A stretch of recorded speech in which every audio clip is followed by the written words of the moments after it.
भाऊ, जागा वाटप करताना उशीर झाला, त्याच्यामुळे विधानसभेत फटका बसला असं वाटतंय का?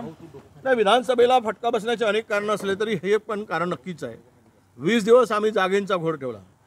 नाना पटोले आणि संजय राऊत हे दोन प्रमुख नेते त्या ठिकाणी होते, त्यामध्ये आम्ही होतो.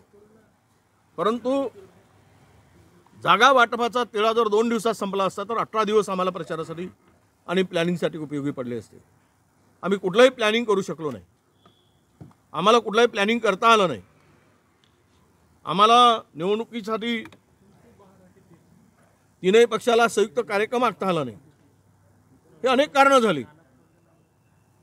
त्यामुळं मला वाटतं हे एक मुख्य कारण आहे की जागा वाटपांचा घोळ आणि घालवलेला वेळ याचाही फटका नक्की बसलेला आहे. थांबणार आहे, याच्यात शंका येते का काय, असं वाटतंय का ह्या सगळ्या जागा वाटपायच्या याच्यात? नाही, मी म्हणतो ना, खरं म्हणजे हे कदाचित प्लॅनिंग आहे का? इतका वाढवलेला, इतके जो वेळ वाया घालवला. बैठकीची वेळ 11 वाजता, यायचं 2 वाजता. अनेक नेते उशिरा येत होते, त्यामध्ये मी कोणाचं नाव घेणार नाही. आणि यामुळं हा बैठकांचा वेळ लांबत गेला. एकेका जागेवरून वारंवार त्या गोष्टी होत गेल्या. कदाचित महाराष्ट्रामध्ये ही जर महाविकास आघाडीची जागेचा घोळ 2 दिवसात संपला असता तर आम्हाला, कारण 20 दिवस या जागा वाटपामध्ये आमचे पूर्ण गेले, तर आम्हाला त्याचा नक्की फायदा झाला असता.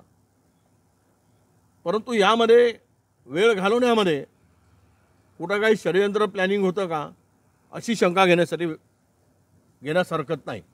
हो, थँक्यू भाऊ.